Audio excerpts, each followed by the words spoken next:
Les grands titres de ce journal, le Premier ministre du Mali, Modibo Keïta, est rentré du Niger où il a pris part hier à la deuxième conférence extraordinaire des chefs d'État de l'autorité du Liptako-Gourma. Plus de détails dans ce journal. Sur le plan international, direction Moyen-Orient, les pourparlers d'Astana entre régime et rebelles syriens ont pris fin hier. Les partis se sont mis d'accord sur la création des mécanismes de contrôle de la trêve. Et dans la page sportive, nous vous donnerons les résultats et les détails de la troisième journée poule C de la Coupe africaine des Nations CAN Gabon 2017. Mesdames, Messieurs, merci de nous regarder, quel que soit votre point géographique. Nous vous souhaitons la bienvenue dans ce journal. Le Premier ministre de la République du Mali, Modibo Keïta, est rentré du Niger. Hier, il a pris part à la deuxième conférence extraordinaire des chefs d'État de Liptako-Gourma. Ensemble, ces trois États ont décidé de créer une force commune pour combattre l'insécurité dans cette zone. Les explications avec Khalif Cheikh Keïta. Le Mali, représenté par son premier ministre Modibo Keïta, le Niger par son président Mahamadou Youssoufou et le Burkina Faso par son chef d'État Roch Marc Christian Kaboré ont décidé hier de mettre sur pied une force pour lutter contre l'insécurité dans la zone du Liptako-Gourma. Ce projet a été décidé sous l'impulsion des différents chefs d'état-major de ces trois pays ayant en commun cette zone longue de 370 000 km². Elle abrite 45% de la population totale des trois États et regorge des riches ressources minières, énergétiques, hydrauliques, agricoles et pastorales. Des richesses mises en danger par la montée du terrorisme, la zone est presque en phase de devenir un sanctuaire des groupes terroristes et de criminels de tous genres. C'est cela qui justifie la création de cette nouvelle force. Pour rappel, l'autorité du Liptako-Gourma, ALG, est une institution créée en 1970 pour développer cette zone.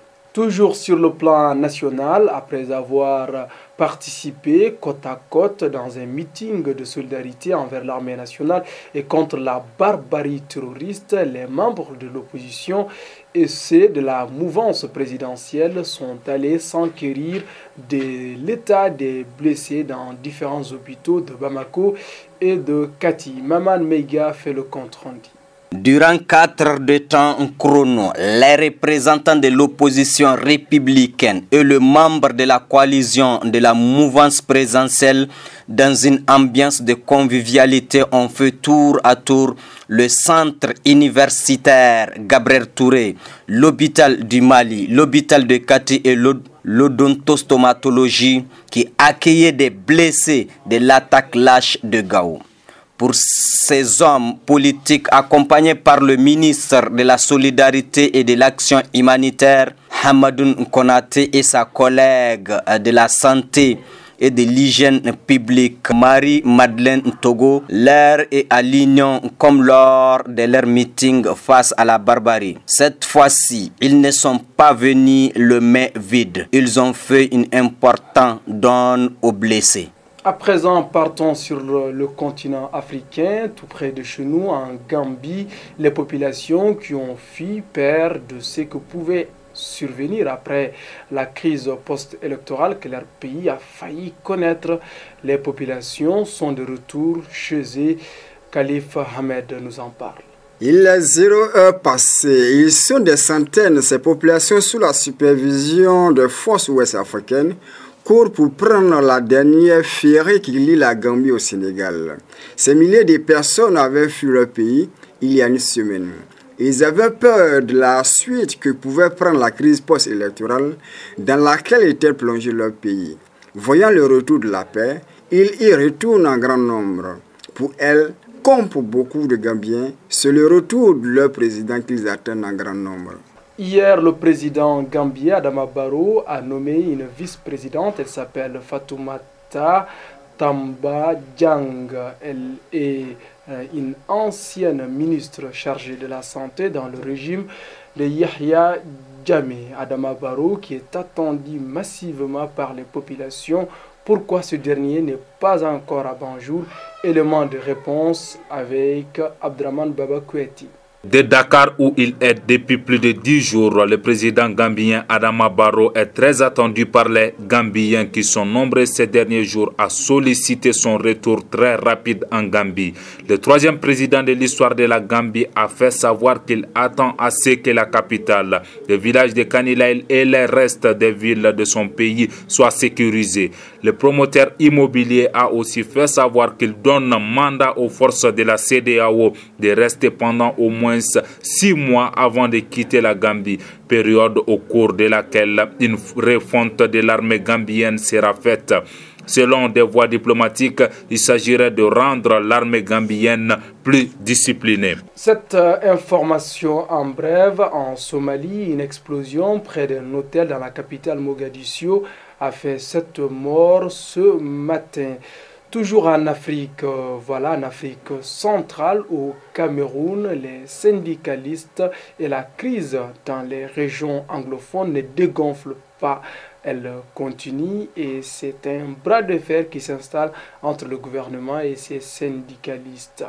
Khalif Ahmed Konati. Cette salle de classe est vide. Elle est à l'image de la plupart des classes des régions anglophones du Cameroun. Les syndicats des enseignants ont appelé à une grève générale pour protester contre l'État central. Les populations menacent les élèves qui vont dans les classes. Pour redémarrer les cours, le gouvernement a lancé une lettre de retour dans les classes et a déployé devant chaque établissement des policiers pour assurer la sécurité des élèves et leurs professeurs retournés en classe. En novembre 2016, plusieurs mouvements et manifestants ont fait plusieurs morts et des dégâts matériels considérables dans la région de Bamenda. À présent, partons au Moyen-Orient. Les accords, les pourparlers aussi d'Astana en Kazakhstan ont pris fin hier sur une note positive. Le régime syrien et les rebelles de ce pays ont décidé ensemble de mettre sur place un mécanisme opératoire pour suivre et contrôler la trêve signée entre ces parties dans ce pays. Les commentaires, c'est avec Khalif Cheikh Keita. Dans un communiqué conjoint, les différents parrains de ces négociations intersyriennes se sont mis d'accord sur la tenue dans 6 mois de la constitution d'un gouvernement d'union nationale, dans 1 an et 6 mois, la tenue d'élections générales. Autre point, la mise en place d'un mécanisme pour sécuriser le cessez-le-feu sera constitué bientôt. Tout cela n'empêche les rebelles à douter de la bonne foi de l'autre partie. Jusqu'à présent, il n'y a pas eu de véritable cessez-le-feu sur le terrain. On attend toujours les promesses de paix des Russes. On attend des actions concrètes sur le terrain. Ce qui se joue en ce moment, ce n'est pas la tenue ou non d'un cessez-le-feu, car il y a déjà un accord sur ce point, officiel et signé. Ce que nous attendons, c'est sa mise en œuvre, un vrai cessez-le-feu. L'ONU est chargée de veiller à l'application de ces accords. Les négociations se poursuivront le 8 février 2017 à Genève, en Suisse, entre les parties. Ouvrons à présent la page sportive de ce journal. Le requin blanc Hervé Renard, sélectionneur du Maroc, a éliminé l'équipe que lui-même il a coachée en 2015 avec laquelle il avait remporté la CAN 2015. Les Marocains ont surclassé et éliminé les Ivoiriens par un score de 1-0. Retour sur cette rencontre avec Fousseini Sidibi. Face au verrou marocain, mené par le capitaine Mehdi Benatia, intraitable dans les duels, les Ivoiriens se sont heurtés à un mur. À la 25e minute de jeu, la première véritable occasion du match fut marocaine. Sur un coup franc concédé par Serge Aurier, idéalement placé à l'entrée de la surface, Faisal Fadjr enroulait son ballon juste comme il faut au-dessus du mur ivoirien. Mais son tir heurte la transversale de Bowo. Secoués, les éléphants se sont mis à l'attaque. À 2 reprises, Salomon Kalou a failli ouvrir le score. D'abord en glissant une passe parfaite dans l'intervalle pour Zaha, qui manque son duel 37e minute, puis en butant à bout portant de la tête sur le décisif Mounir après une déviation de Boni, 42e minute. En seconde période, le coach ivoirien Michel Dussière a fait entrer le Niçois Jean-Michel Seri à la place de Cheikh Doucouré, 52e minute. Mais le coaching gagnant de la soirée a été signé par son prédécesseur Hervé Renard, avec l'entrée en jeu du co-meilleur buteur de Ligue 2, avec Nim Aliou à la place d'Aziz Bouhadouz, sorti sur blessure à la 42e minute. Sur un contre-éclair, il place une sublime frappe enroulée de 25 mètres qui a lobé Bouwo, trop avancé 64e minute. Juste après avoir intelligemment temporisé avec le ballon devant Eric Bailly, Rachid Aliou permet au sein de décrocher leur ticket en quart de finale.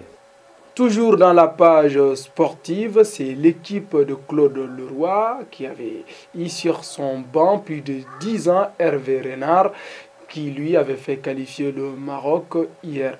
C'est cette équipe togolaise qui s'est lamentablement fait battre par une équipe congolaise bien constituée et bien en place par un score de 3 buts. Le résumé avec Fousseini Silibi. Pourtant, les Togolais se sont montrés plus dangereux en début de rencontre. Adebayor s'est retrouvé à la réception d'un très bon centre dans la surface. Mais l'attaquant mythique des Épervieux est passé à quelques centimètres de pouvoir reprendre de la tête à bout portant dès la 4e minute. Puis progressivement, la RD Congo a mis la machine en marche en tenant le ballon au milieu du terrain, sans toutefois se montrer à la hauteur. Une intervention à l'origine du premier coup dur des hommes de Claude Leroy.